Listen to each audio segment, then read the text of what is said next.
Então, galera, bom dia a todos, tá? É muito bom estar com vocês novamente.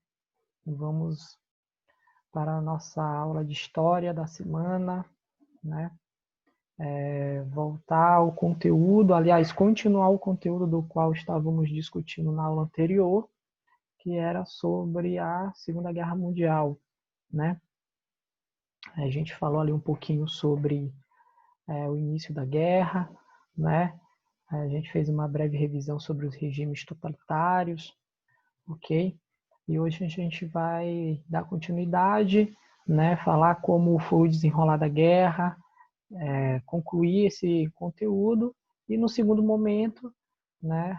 Se ainda nos restar um pouquinho de tempo, a gente já começa o assunto de história do Brasil, né? Falando sobre o período ali da Primeira República, né? Que era o conteúdo também anterior. A gente dará continuidade, beleza? Ok? Mas é muito bom estar aqui com vocês novamente. Então vamos para a nossa aula. Para quem está fazendo mapas conceituais, linhas do tempo, né? É interessante que se localize e coloque aí o ano de 1938, tá? 1938. Vou começar a falar hoje de 1938 até 45. Vou falar alguns pontos aqui que são importantes para esse desenrolar da Segunda Guerra Mundial. Os motivos da guerra vocês já sabem, tá? Só relembrando, nós temos aí os governos totalitários, né, italianos, alemão, nós temos o problema ali da crise de 1929, o capitalismo está em declínio, nós temos o fortalecimento do comunismo na União Soviética, né, o regime totalitário stalinista. Então, todo esse contexto aí, né, dos motivos da guerra, vocês já sabem, e a gente não vai adentrar nisso. Hoje nós vamos falar mesmo de fato dos pontos da Segunda Guerra Mundial. Então, em 1938, nós iremos ter, né, o primeiro passo para a Segunda Guerra. Já até comentei também, acredito que na aula passada. Qual vai ser esse passo para a Segunda Guerra Mundial? Vai ser a conquista, né, a dominação da região da Tchecoslováquia, a região ali do leste europeu, né, pelo nazismo, por Hitler. Então, as tropas de Hitler irão avançar naquela região e irão dominar a região da Tchecoslováquia. A justificativa todos nós já sabemos, né? O pan-germanismo, que aquelas regiões ali são de descendências germânicas, arianas, enfim, também nós não iremos voltar a falar sobre isso, porque eu tenho certeza que você já sabe.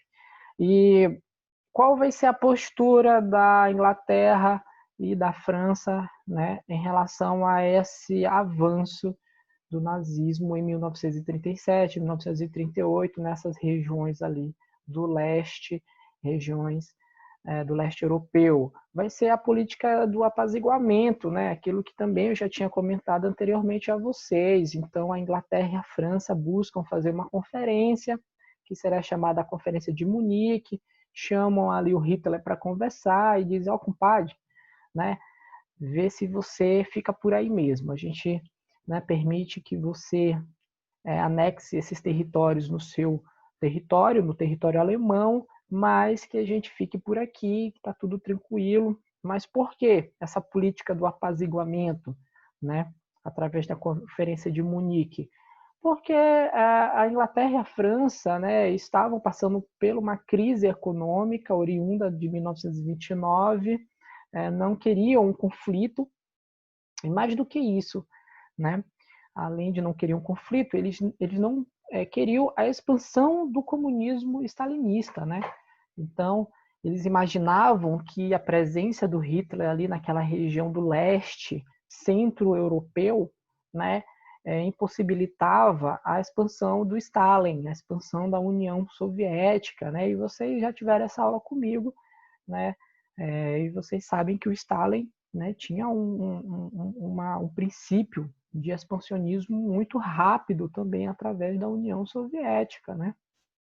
Então, essa política de apaziguamento feito pelos ingleses e os franceses diante, né, essa primeira expansão nazista foi com esse propósito, né, não ter uma guerra e, consequentemente, não possibilitar o expansionismo da União Soviética, do comunismo stalinista.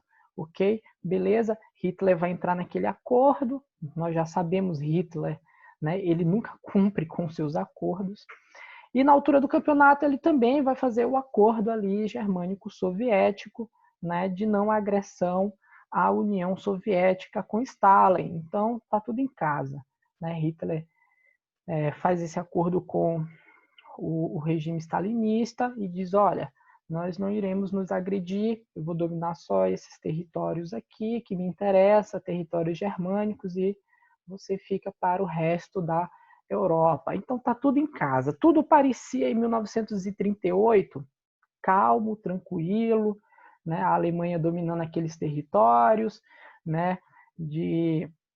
Do leste europeu, região central, a Inglaterra e a França, né? Achando que o comunismo e o próprio Hitler não iriam avançar sobre o resto da Europa, e Stalin lá na sua União Soviética. Na altura do campeonato, né, a Itália já tinha dominado a Etiópia. Né? A Itália domina a Etiópia em 1936, 1937. E a Etiópia era uma região que pertencia à França. Né? Então, bem aí, você já percebe que o Mussolini era mais danadinho, né? Ele começa esse processo de expansionismo para onde? Para a região da bacia do Mar Mediterrâneo e para a África. Então, essa era a proposta, né, do nazifascismo. Enquanto Hitler dominava o núcleo europeu, a Itália iria dominando as regiões africanas. Né? E aí, logo, a Itália, com essa atitude de dominar a Etiópia em 1936, 1937, imediatamente já sai da Liga das Nações, porque ela também participava da Liga das Nações, apesar, né, de sofrer sanções econômicas e políticas por conta da Inglaterra, da França e dos Estados Unidos da América. Então, Mussolini sai da Liga das Nações, invade a Etiópia e compra briga com a França. Né? E se compra briga com a França, vocês já sabem, né, chuchus? Compra briga com a Inglaterra também. Então, bem ali está tudo armado. Que ano é que nós estamos? 1938. Tá? Hitler já avançou as suas tropas, já quebrou o Tratado de Versalhes. Tá? Lembrando aí, Hitler já rompeu com o Tratado de Versalhes. 3 coisas importantes no Tratado de Versalhes que a Alemanha não poderia fazer e fez. Um exército, expandir territórios e ter um governo próprio. Essas 3 coisas a Alemanha já possui. Fez um exército em 1935, 36, que foi o nazismo, avançou regiões da Tchecoslováquia, ou seja, dominou territórios, e agora tem um governo próprio, o Führer, que é o próprio Hitler. Né?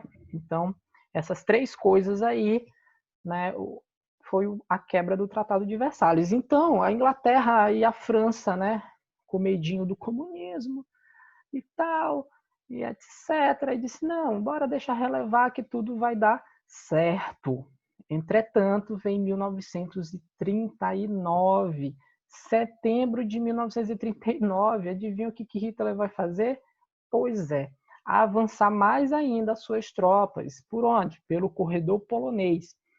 Região ali de fronteira, né, entre o leste e a região central da Europa, uma região estratégica. Por quê? Porque o corredor polonês é uma região de fluxo, né, de trânsito entre a Europa, tanto a Europa ocidental como a Europa oriental, e o Hitler dominando aquela região, evidentemente ele ficaria próximo de outras regiões, né, como a Dinamarca, como a Suíça, como a Noruega, regiões essas que ele foi dominando, né, nos meses seguintes. E aí, ele dominando o corredor polonês, a guerra, né, por conta dos aliados e do eixo foi decretada. Então, o corredor polonês era uma estratégia ali para né, ele chegar mais rápido tanto para as frontes ocidentais como para as frontes orientais. E aí eu falei um pouquinho na aula passada da primeira estratégia do Hitler, né, dos nazistas, tá? E professor, enquanto isso, a Itália está dominando ali, né, Mar Mediterrâneo, África, né, dando suporte para o nazismo, né? Mas o interessante é destacar a campanha do Hitler, né, que é a Guerra Relâmpago, né? E a Blitzkrieg, né, o Blitzkrieg, que nós vamos ter as 3 forças armadas trabalhando simultaneamente, e isso não vai ser ao longo de mês, isso vai ser ao longo de semanas. Então vamos ter a Força Aérea, né, os Barões Vermelhos, a Força Aérea nazista bombardeando os territórios, depois nós vamos ter o exército através dos seus tanques e a marinha alemã dando aquele suporte, né, pelas áreas externas. Então, logo em menos de um mês, até no final de 1939, quando nós temos o início da guerra, Hitler já tinha dominado a Dinamarca, a Noruega, a Suíça, a Suécia, a Bélgica, a Polônia, né, e avançava. E até no final de 1939, Hitler chega no fronte, né, da França. E aí, meus queridinhos, vocês já sabem, né? Os aliados, naquele momento, em 39, era formado apenas por 2 países. Os aliados eram fraquinhos, né? Tínhamos a Inglaterra e a França. Os Estados Unidos está onde, professor? Os Estados Unidos só vai entrar na guerra em 41, tá? Só em 41. Então, pobre dos aliados nesse momento. Os Estados Unidos é um aliado, entre aspas, porque os Estados Unidos está lá, né, com seus embaraços diplomáticos com o Japão, né, e os Estados Unidos participa da guerra, fornecendo armas para a Inglaterra, fornecendo mantimentos e medicamentos e, né, fazendo os embargos econômicos que a Inglaterra obrigava, ou obrigava é uma palavra muito boba, né? Não obrigava, mas pressionava os Estados Unidos a fazer ao Japão. E aí a gente vamos falar do Japão agora. Professor, a campanha dos nazistas eu já sei, a campanha da Itália também. E os japoneses na guerra? Os caras fizeram o pacto com o Hitler, né? O Antikomten, fizeram o pacto com os nazistas, mas o que o Japão vai entrar na guerra? Cadê o Japão? Eu nunca entendi o Japão. Vou te explicar, meu filho, o que tem o Japão a ver com a guerra. O Japão estava lá no Oriente, né, expandindo a sua indústria essa, tá? Que veio da era Meiji, que essa era Meiji, para quem não lembra, foi um processo industrial que acontece ali no século XIX, né? Inclusive com a colaboração dos Estados Unidos, que queriam, né, colonizar ou neocolonizar o Japão, e não dá muito certo, né? A forma como os Estados Unidos vai neocolonizar o Japão vai ser cedendo empréstimos econômicos, né, petróleo, aço, e em vez de acabar adquirindo o recurso do Japão, os Estados Unidos indiretamente colaborou para o fortalecimento econômico japonês e o fim do isolamento feudal que o Império Japonês sofria há vários séculos. Então, o século XIX foi um século muito importante para o desenvolvimento econômico e industrial do Japão, devido a essa era Meiji, né? Então, o imperialismo japonês se tornou algo muito forte, principalmente pós a Primeira Guerra Mundial, né? Que o Japão saiu catando tudo que foi territóriozinho que sobrava na região do Pacífico. Haja vista que o Japão quer, né, aumentar o seu território, o Japão abre os olhos para... O Japão abre os olhos, né? Piadinha, né? Mas, enfim... Olha, não vou me coisar aqui que eu tô sendo preconceituoso. Foi só uma piadinha. Mas, enfim, é Carol Hicks só. Então, o Império Japonês busca dominar qual território? Busca dominar a China. Tá? A China, essa China hoje que é grandiosa, né? Que luta aí, que briga com a economia estadunidense, né, que vive agora sendo primeira, segunda maior potência do mundo, essa China, lá em 1936, 1937, ela era falida, queridinhos. A China só era um território gigante, tá? Sem nenhum poder econômico na época, fraca economicamente e com problema político. Por quê? Nós tínhamos de um lado na China o comunismo sendo implantado por Mao Tse-tung, tá? Mao Tse-tung, o líder comunista chinês, querendo implantar o comunismo na China. E de outro lado, nós tínhamos os republicanos, tá? Querendo implantar um processo republicano. Então, os chineses, em 1936, eles não se entendiam de qual política ser aplicada em seu território. Então, quem vai se aproveitar dessa instabilidade política da China? O Japão, para tentar dominar a China, né? Para tentar abarcanhar todas as minas de carvão mineral chinesa.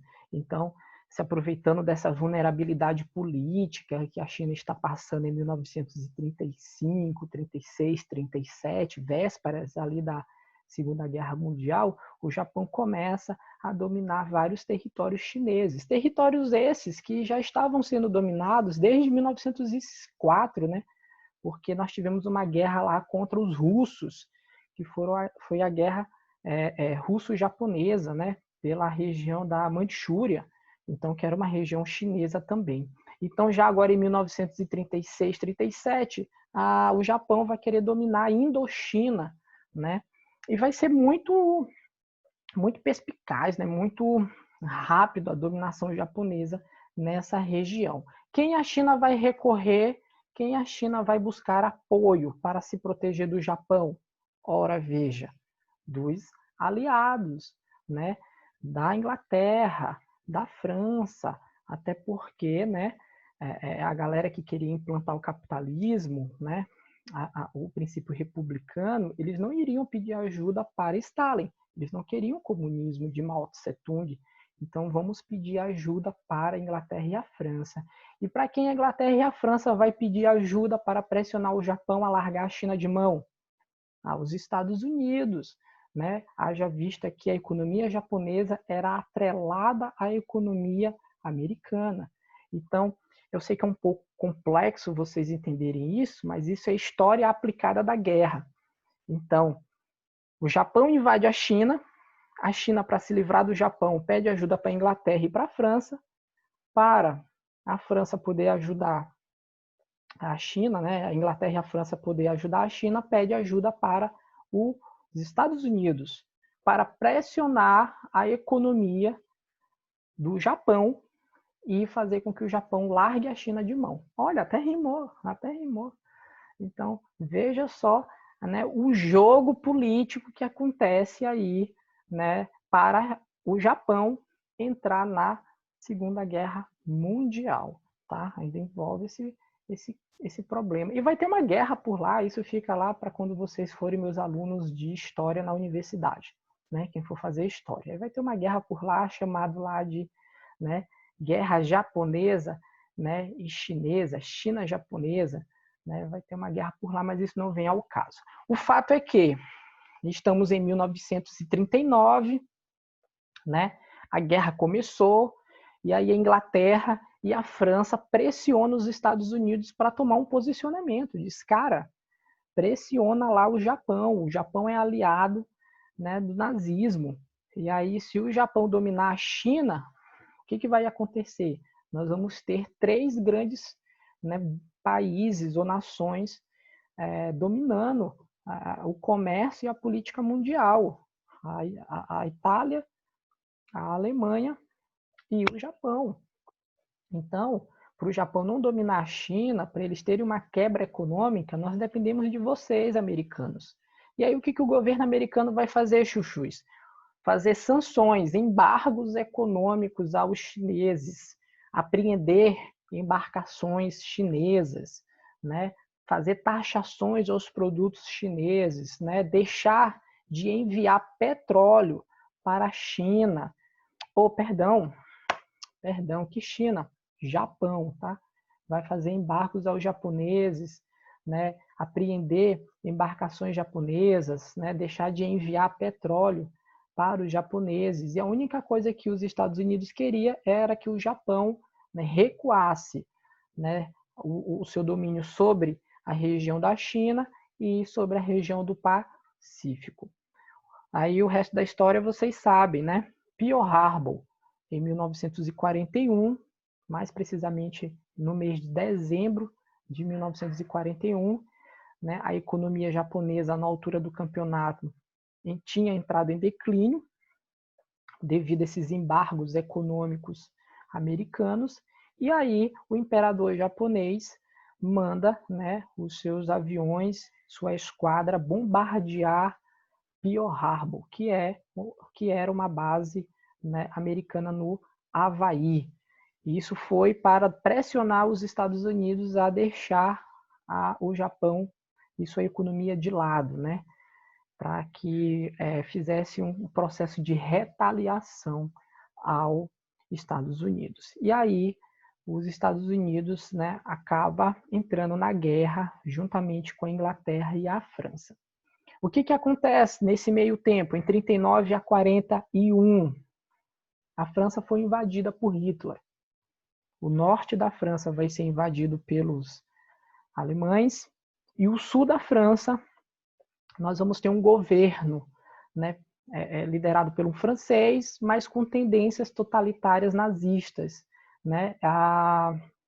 O governo de Viking, tá?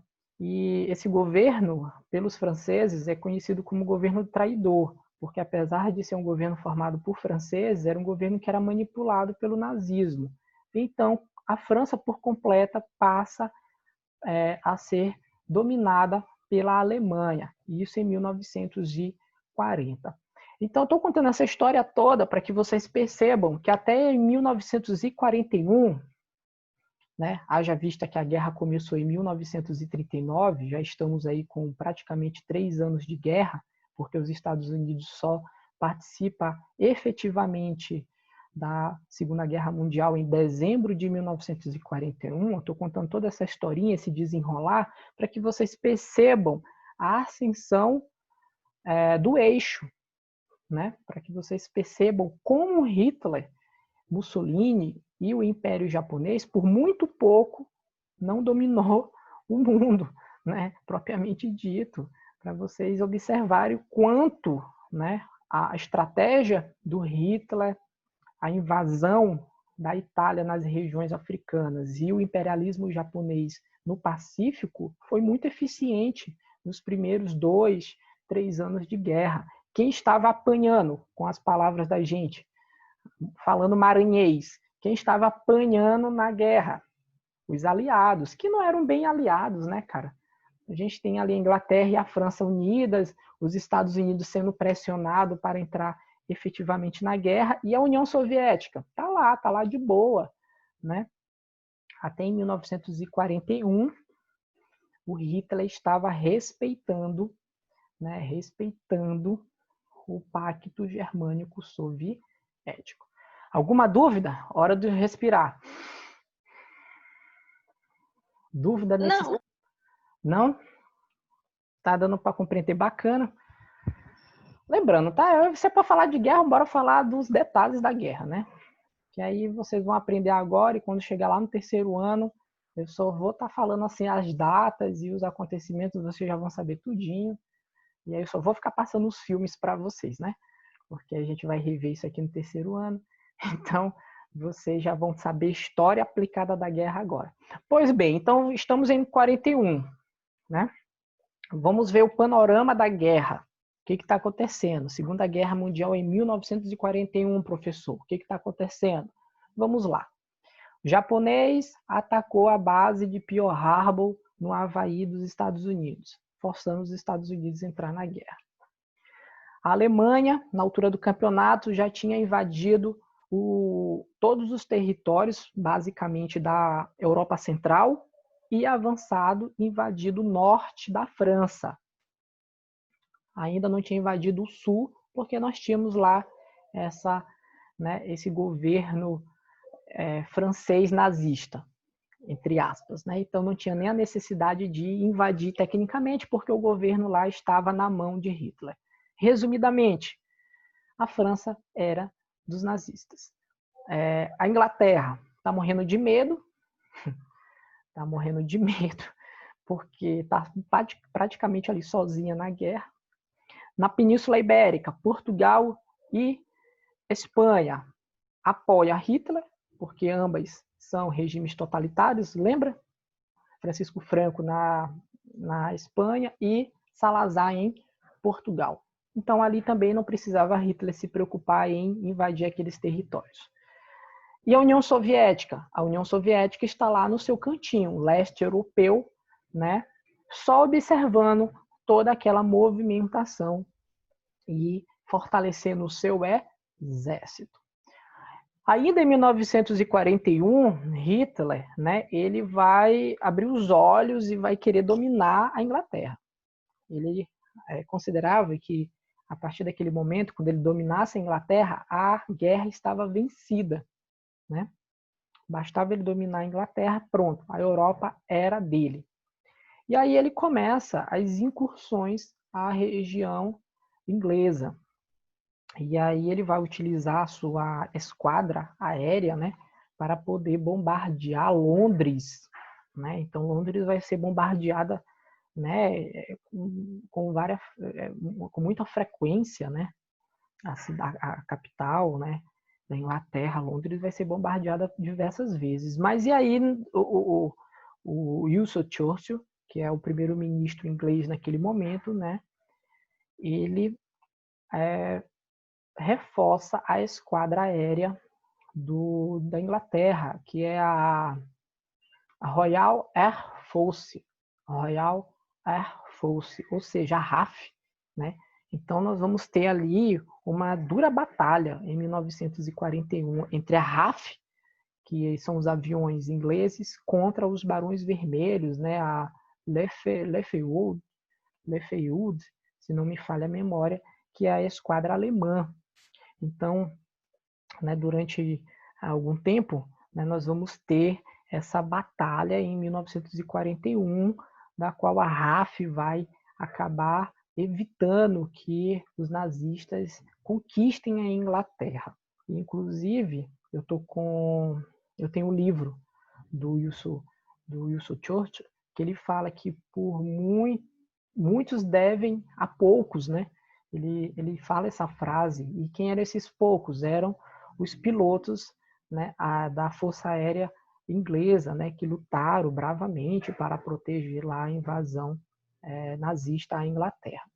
Então, Hitler, observando que sua ação em 1941 em relação à Inglaterra tinha sido frustrada, o Hitler vai para que lado? Vai para invadir a União Soviética e acaba, né, traindo o pacto que ele tinha feito anos antes com Stalin, que era o pacto lá germânico-soviético. Tá? Então, em 1941, Hitler cria, juntamente com o Mussolini e seus aliados, né, a Operação Barbarossa. Que operação é essa, professor? Era a operação dos nazistas e fascistas contra o comunismo stalinista. Então, essa Operação Barbarossa previa o ataque direto à União Soviética. Gente, foi aquilo que os historiadores dizem de tiro no pé. Não, isso é o que eu estou dizendo, tá? Eles não falam tiro no pé. Mas foi, acho que, o ponto do qual o jogo começa a virar contra o eixo. Por quê? Porque a partir desse momento, né, ele vai comprar briga com Stalin. Stalin já tinha, ao longo de 1939, 1940, 1941, se preparado para a guerra, fortalecido o seu exército, era o rolo compressor soviético, era chamado assim, né, as tropas soviéticas de Stalin. Então, quando os nazistas vão buscar invadir a União Soviética, eles começam a ter uma derrota atrás da outra, tá? A situação agora começa a ficar mais complicada. Então, em 1942, nós temos, de fato, os aliados sendo formados, né, sendo fortalecidos. E quais são os aliados? Inglaterra, Estados Unidos, União Soviética e a França invadida, né, metade invadida pelo nazismo. Aí agora os aliados de fato vão revidar, né, e tentar retomar todos os territórios que o eixo havia conquistado. Em 1942 nós vamos ter a Batalha de Midway, tá? Em junho de 1942, a Batalha de Midway. Por que a Batalha de Midway é importante, professor? Porque é a retomada dos territórios americanos no Pacífico.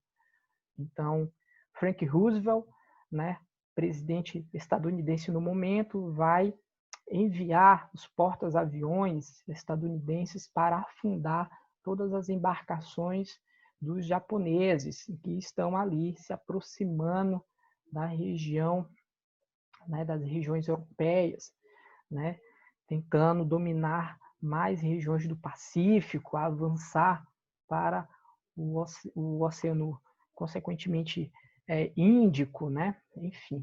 E aí vai ter a Batalha de Midway, né, ali em junho de 1942, ok? A batalha vai ser importante, por quê? Porque os Estados Unidos, a partir dessa batalha, vai se fortalecer muito dentro da Segunda Guerra Mundial, ok? Beleza? Dúvidas até agora, meus queridinhos? Não. Tem certeza? Se tiver, galera, podem falar. Não, tudo certo. Não? Ok. Beleza. Ainda em 1942, mas um pouquinho antes, né, em mês de janeiro, fevereiro, abril, fevereiro para abril, nós vamos ter a famosa Batalha de Stalingrado, tá? A famosa Batalha de Stalingrado. Ai, meu Deus, lá vem a zoada do carro de som. A rua de vocês é zoadenta assim, é? Ontem eu passei 10 minutos com o carro do ovo aqui na porta da minha casa. Meu Deus do céu. Tem um monte de aula que eu tô limpando o áudio, tô buscando limpar, porque vocês lembram que mais semanas atrás eu disse para vocês que meu vizinho estava construindo um castelo aqui? Pois é, era o castelo de Grayskull, porque, rapaz, esse cara começava um bate-bate 7 da manhã e terminava 7 da noite. Então eu tô com um monte de vídeo, com um monte de ruído. Tá Rapaz, aparecendo aqui no condomínio. Eu não tô podendo. Tem aula que eu não consigo ligar o microfone, porque simplesmente meu vizinho do lado resolveu fazer uma obra e ele bate tanto na parede que parece que ele vai atravessar a minha casa. pois é, e tem até um manifesto aqui dos professores da rua, porque não é apenas eu que sou professor, né? Tem um professor de química, tem outro de sociologia. A gente dá aula em escolas diferentes, mas a gente estava no final de semana falando pelo WhatsApp, a vizinhança tem um grupo, né? Acho que todo mundo tem, né? Toda a vizinhança. A gente estava dizendo de fazer um manifesto, dizer assim, tem professor vizinho dando aula, porque o pessoal agora é construindo e, enfim, fazendo zoada aí, pelo amor de Deus. E a gente perde um tempão limpando aula, né? E vocês sabem que eu gosto de dar aula e para não ter outra gravação, né? Mas, enfim, voltando ao assunto, o carro passou. Em fevereiro, a gente tem a Batalha de Stalingrado, em 1942, tá? Stalingrado, 1942, fevereiro, e Batalha de Midway, em junho de 42. E são duas batalhas importantes em 42, porque nós, estudantes de história, a gente diz que são as batalhas que dão o troco, né? É a reviravolta da guerra. Se em 39, 40 e 41 só deu eixo na cabeça, a partir de 42 os aliados vão começar a retomar os rumos da guerra e os territórios do eixo, né? O Pacífico passa a ser dominado algumas regiões pelos Estados Unidos e Stalingrado vai ser uma das piores derrotas que Hitler vai ter na guerra, né? A Batalha de Stalingrado vai ser uma batalha muito sangrenta, né? Os soviéticos vão conseguir resistir às incursões dos nazistas, né? O Hitler, quando eu falo Hitler, né, eu falo o eixo, né? tem as suas derrotas mais significativas, né? Utilizam lá a estratégia da terra arrasada. Para quem não lembre não, é ótimo. Para quem não lembra, a estratégia da terra arrasada foi uma estratégia utilizada pelos russos na época do Império Napoleônico, atear fogo, né, em todo o caminho pelo qual seus inimigos vão passar, para que eles não possam ter local para obter alimentos, descanso, se refugiar. E vale lembrar que, né, boa parte da Rússia é muito frio, então muitos soldados nazistas morreram de hipotermia. Então isso foi uma técnica utilizada ali na Batalha de Stalingrado, e os nazistas vão o quê? Recuar, né? Vão querer deixar essa parada de lado, e no seu recuo vamos ter Stalin avançando, tá? Então no recuo do inimigo, o oponente ele avança, e aí vamos ter o avanço do comunismo stalinista em 42. Ok? Beleza? Impressão minha, mas estou falando a guerra. E eu tinha dito, acho que uma aula passada, que eu não ia falar da guerra assim, né? Mas não tem como. A gente acaba falando titi por titi. Vamos para 43. E o que acontece com Mussolini? Mussolini é o fujão, né? A Itália se